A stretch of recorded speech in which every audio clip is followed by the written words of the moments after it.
जय महाकाल, मेरा नाम सम्राट है और आप देख रहे हैं अंग बिहार। तो आइए आज के वीडियो में हम डिस्कस करने वाले हैं हिंदी से रिलेटेड जो है कुछ क्वेश्चन। तो देखिए अभी जो है हाल ही में जो है सक्षमता परीक्षा चल रहा है। जो भी नियोजित शिक्षक हैं उसको जो है एलिजिबिलिटी टेस्ट जो है यानी कि सक्षमता परीक्षा जो है वो लोग दे रहे हैं।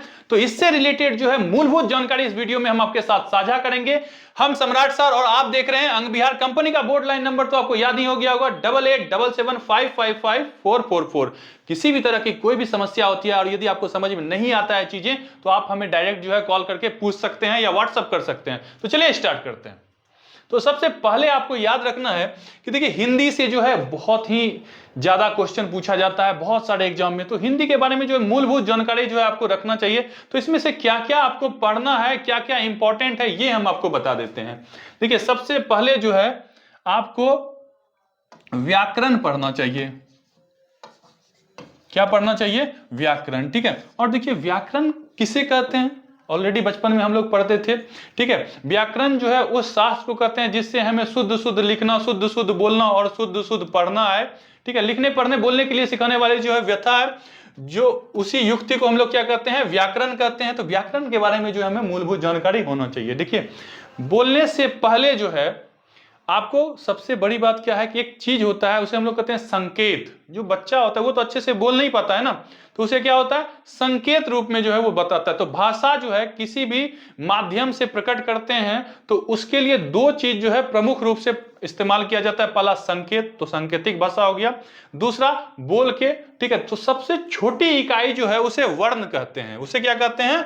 वर्ण कहते हैं। वर्ण उस मूल ध्वनि को कहते हैं जिसको खंड या टुकड़ा नहीं किया जा सकता है। जिसको खंड या टुकड़ा नहीं किया जा सकता है उसे क्या कहते हैं? वर्ण कहते हैं। उसे क्या कहते हैं? वर्ण कहते हैं। तो चलिए वर्ण को जो है दो भागों में विभक्त कर देंगे, स्वर वर्ण और व्यंजन वर्ण। स्वर वर्ण और व्यंजन वर्ण। स्वर वर्ण और व्यंजन वर्ण। कौन सा वर्ण भैया? स्वर वर्ण और व्यंजन वर्ण। स्वर वर्ण और व्यंजन वर्ण।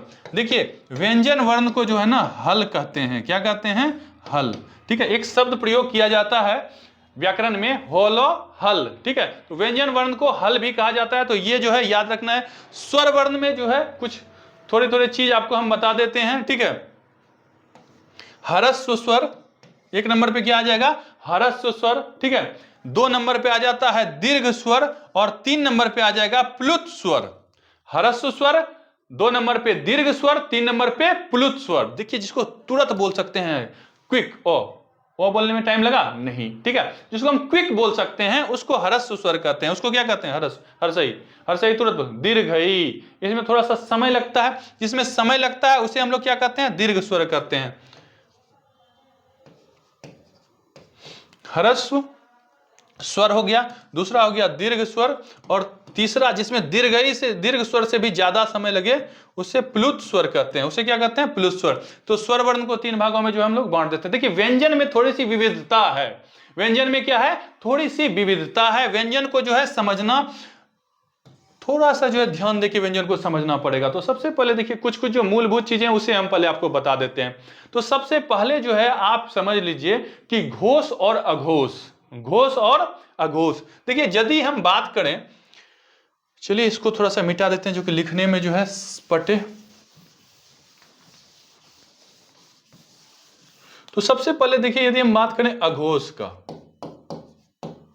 घोषणा शब्द सुने ना, जब हम कुछ बोलते हैं तो क्या होता है? घोषणा होता है। तो घोष से बना है घोष और अघोष। ठीक है। तो सबसे पहले अघोष, ओ सबसे शुरुआती होता है। ओ क्या होता है? सबसे शुरुआती होता है।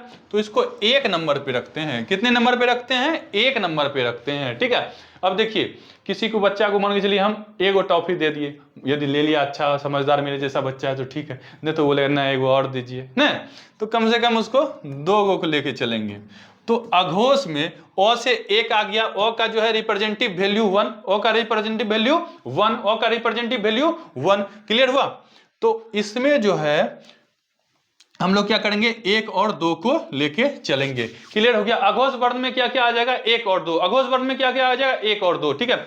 ये आप देखिए क ख में चलिए, को और ख शुरुआती का एक दो जो है ये कौन सा वर्ण कहलाएगा? अघोष व्यंजन वर्ण कहलाएगा। को और ख क्या कहलाएगा? अघोष व्यंजन वर्ण कहलाएगा। अच्छा, चौ और छ क्या कहलाएगा? अघोष व्यंजन वर्ण, अघोष व्यंजन वर्ण। देखिए हम लोग अभी पढ़ रहे हैं किसको? व्यंजन वर्ण को, व्यंजन वर्ण को। ऑलरेडी हम आपको बता दिए कि स्वर वर्ण को 3 भागों में बांटते हैं। स्वर वर्ण को कितने में?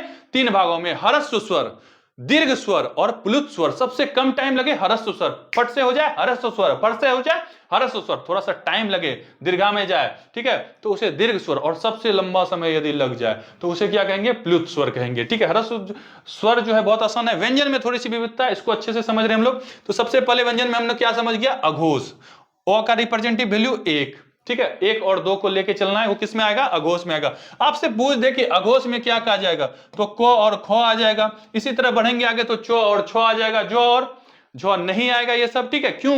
क्योंकि सिर्फ 1 और 2 ही आता है, को खो, चो छो, टो ठो, ठीक है। उसके बाद तो थो, पो फो, ये सारे का जो पहला दूसरा जो है ना, ये सभी क्या कहलाएगा? अघोष व्यंजन वर्ण। क्या कहलाएगा? अघोष व्यंजन वर्ण। अच्छा, अब 2 गो हो गया, अब आते हैं घोष पे। अब किस पे आते हैं? घोष पे। बाकी जो बच गया सभी घोष, ठीक है, यानी कि 3 जोड़ 4 जोड़ 5, ये सभी क्या हो जाएंगे? घोष वर्ण हो जाएंगे। आपको ऑप्शन दिया रहेगा और चुनने के लिए कह देगा किसमें से बताइए कि कौन से घोष हैं कौन से अघोष हैं, ठीक है। को खो गो खो अंगो दे दिया, ऐसा नहीं देगा, थोड़ा सा ऑप्शन को क्या करेगा? आगे पीछे करेगा, कॉम्प्लिकेटेड करेगा। तो आपको सिर्फ नंबरिंग याद रखना है, आगे का 2 अघोष, आगे का 2 अघोष, उसके बाद सी सब घोष, उसके बाद सब क्या है? घोष। क्लियर हो गया? आगे का 2 अघोष और बाकी 3 4 5 घोष। अच्छा, यदि हम बोले झो, चो छो, जो झो, ये घोष वर्ण में आएगा कि अघोष वर्ण में आएगा? आगे से 2 है कि पीछे से 3 4 5 के अंतर्गत आता है? तो पीछे से 3 4 5 के अंतर्गत आता है, क्या हो जाएगा? ये हो जाएगा घोष वर्ण, ठीक है। और कैसा घोष? तो व्यंजन घोष, ये व्यंजन का प्रकार है, तो इसको हम लोग इस तरह से पढ़ेंगे, घोष व्यंजन वर्ण, घोष व्यंजन वर्ण। और इसको क्या पढ़ेंगे? को को अघोष व्यंजन वर्ण, ठीक है। तो 2 चीज जो है हमारा कंप्लीट हो गया। चलिए एक और अभी पढ़ेंगे इसमें, अल्प प्राण महाप्राण, अल्प प्राण महाप्राण। देखिए बहुत ही आसानी से जो है आपको हम जबरदस्त चीज सिखा रहे हैं, सब दिन एग्जाम में जो है आपको काम आएगा। जब तक शादी नहीं हो जाएगा तब तक आप भूलिएगा नहीं, ठीक है। शादी के बाद थोड़ा सा टेंशन में लोग भूलने लगता है। तो चलिए स्टार्ट करते हैं अब। अल्प प्राण, अल्प प्राण, महाप्राण,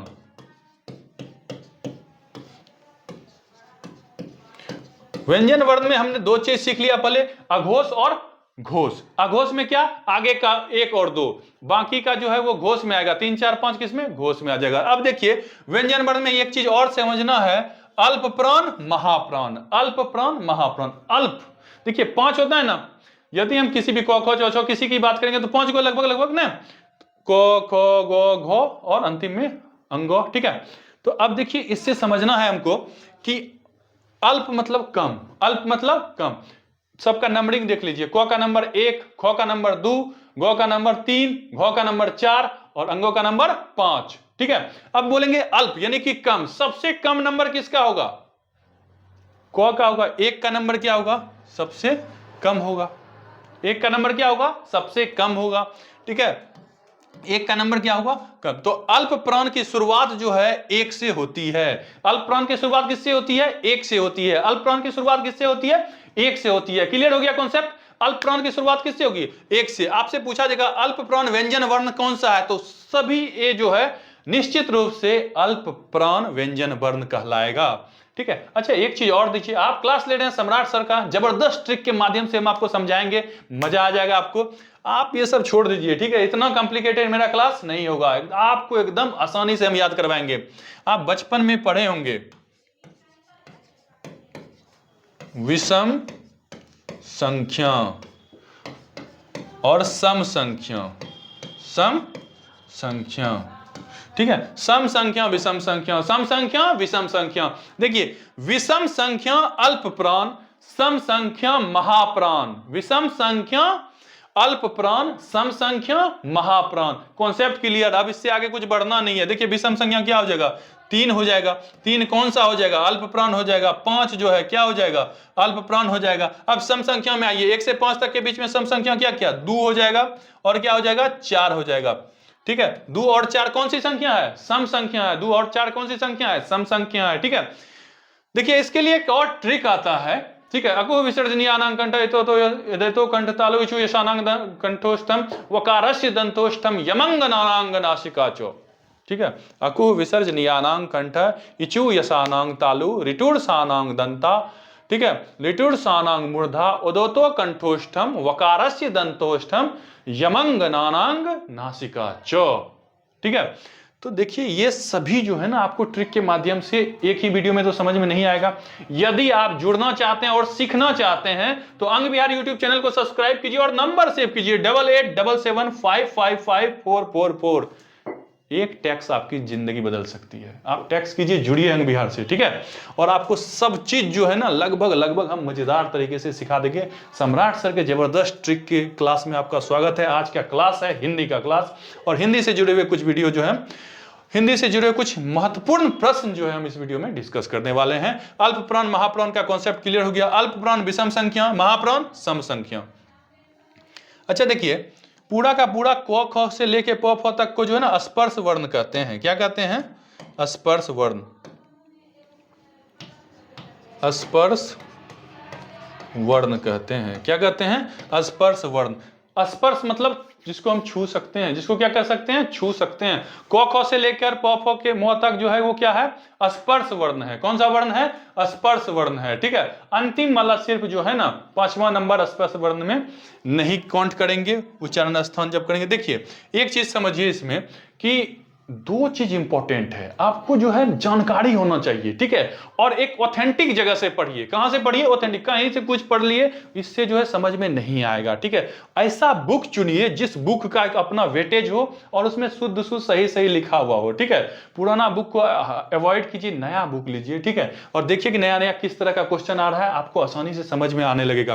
तो चलिए एक चीज हम आपको समझाते हैं कि दिल पे हाथ रख लीजिए, ठीक है। और एकदम अपने आप को कॉन्फिडेंटेड बनाइए, बोलिए कि हमको आसानी से समझ में आ जाएगा सारा चीज। क्या हो जाएगा? अपने आप पे भरोसा करना सीखिए। अपने आप पे भरोसा करना सीखिए। बोलिए कि हाँ एकदम मस्त तरीके से हम जो है सीख जाएंगे, अच्छे से हम पढ़ेंगे। अच्छा देखिए अच्छा ब्रीथिंग कीजिए। ब्रीथिंग करने के बाद जो है आप फिर से देखेंगे कि आपको जो है ना ऊर्जा महसूस होगी और पढ़ने में सकारात्मक जो है ख्याल आएगा। तो सबसे पहले चलिए हम लोग क्या करते हैं, अपने आप को रिलैक्स करते हैं। रिलैक्स। क्या करेंगे? रिलैक्स। चलिए अब यहां से स्टार्ट करते हैं। रिलैक्स करने के बाद देखिए कोई भी चीज जब हम बोलेंगे तो अंदर से ही तो ध्वनि निकलेगी। ध्वनि कहां से निकलेगी? अंदर से बाहर निकलेगी। ध्वनि कहां से? अंदर से बाहर। जितने भी वर्ण है, स्वर वर्ण व्यंजन वर्ण या कोई भी, तो ये कहां से निकल रहा है? ध्वनि अंदर से बाहर निकल रहा है। तो सबसे पहले ठीक है दिल पे हाथ रख के तसल्ली कर लीजिए, हम आसानी से सीख जाएंगे। क्यों? क्योंकि सम्राट सर का क्लास ले रहे हैं, अमेजिंग तरीके से हम आपको सिखा देंगे, कोई टेंशन वाली बात नहीं है। तो देखिए यहां से जैसे ऊपर आएंगे सबसे पहले कंठ आएगा। सबसे पहले क्या आ जाएगा? कंठ। यहां से रिलैक्स किए। रिलैक्स करने के बाद जैसे जैसे ऊपर आए तो सबसे पहला क्या आ गया? ये वाला भाग। यहां देखिए, यहां ये जो है कंठ आ गया। ये क्या हो गया? कंठ। तो सबसे पहले क्या आ गया? कंठ। तो कंठ से क्या हो जाता है? कोको। कंठ से क्या हो गया? कोको। चाय पीते होंगे आप लोग, तो हम लोग जो झड़कते जाते हैं, कभी कभी गर्म चाय पीते हैं ना, लिए अंदर में झड़क जाते हैं, तो ये ऊपर पे तालु झड़कता है। क्या ऊपर झड़कता है? ऊपर वाला हिस्सा। ऊपर वाला हिस्सा, ठीक है। कंठ नहीं झड़कता है, कंठ तो नीचे चला जाएगा उसके बाद से, ठीक है। उसके ऊपर वाला हिस्सा जो होता है झड़क जाता है, कभी कभी जो है ना पीढ़े में झड़क जाता है ऊपर वाला हिस्सा, उसको तालु कहते हैं। उसको क्या कहते हैं? तालु, ठीक है। तो कंठ के बाद आता है तालु। कंठ के बाद क्या आता है? तालु। तो तालु से देखिए को के बाद चौ छो, तो चौ छो पूरा आ जाएगा तालु। तालु से उच्चारण हो जाएगा चौ छौ का। उसके बाद देखिए छोटा सा ऐसे हिलता हुआ चीज नहीं है, तो लुड़लुड़ी बोलते हैं हम लोग गाँव देहात में उसको, ठीक है। तो उसे जो है शुद्ध हिंदी में मूर्धा बोला जाता है। क्या बोला जाता है? मूर्धा, ठीक है। तो मूर्धा से जो है चौ छौ खत्म हो गया, अब टो ठो आएगा। टो ठो पूरा जो है मूर्धा से उच्चारण हो गया। क्लियर है? उसके बाद मूर्धा खत्म, उसके बाद सीधा सीधा दांत पे आ जाइए। उसके बाद कहां? दांत पे। तो थो का जितना भी उच्चारण होता है वो किससे होता है? दांत से। दांत खत्म, उसके बाद मुंह बंद करेंगे। जैसे मुंह बंद किया, अपना क्या हो गया? प्यारा सा होठ। भीगे होठ तेरे, होठ रसीले लगाना है ना, ठीक है। तो देखिए जैसे हम दांत बंद करेंगे तो हमारा क्या आ गया? होठ आ गया। तो होठ से जो है फिर किसका उच्चारण हो जाएगा? प फ ब भ म, ठीक है। प। बिना मुंह को सटाए हम लोग प नहीं बोल पाएंगे। प। देखिए प फ ब भ म, इसको जल्दी जल्दी बोलिए। प प ब ब म, प प ब ब म, प प ब ब म। देखिए आपका होठ ऑलरेडी सटेगा। ठीक है। तो इसका मतलब होठ से क्या हो गया, प फ का उच्चारण कहाँ से हो गया, होठ से। देखिए सबसे पहले हम लोग दिल से क्या किए कि हम लोग समझ जाएंगे, याद करेंगे, अपने आप पे कॉन्फिडेंस लिए, फिर अंदर से निकले। सबसे पहले यहाँ कंठ आ गया, उसके बाद जो चाय पीते हैं ऊपर से तालु झरक जाता है तो तालु हो गया 2 नंबर पे। तालु के बाद जो है मूर्धा हो गया, अंदर में जो है लुड़लुड़ी टाइप का लटका रहता है उसको मूर्धा करते हैं। मूर्धा के बाद दांत आ गया, मूर्धा के बाद दांत आ गया, ठीक है। दांत के बाद होठ आ गया, दांत के बाद होठ आ गया। सारा का सारा कॉन्सेप्ट ही क्लियर हो गया, कभी भूलिएगा ही नहीं, ठीक है।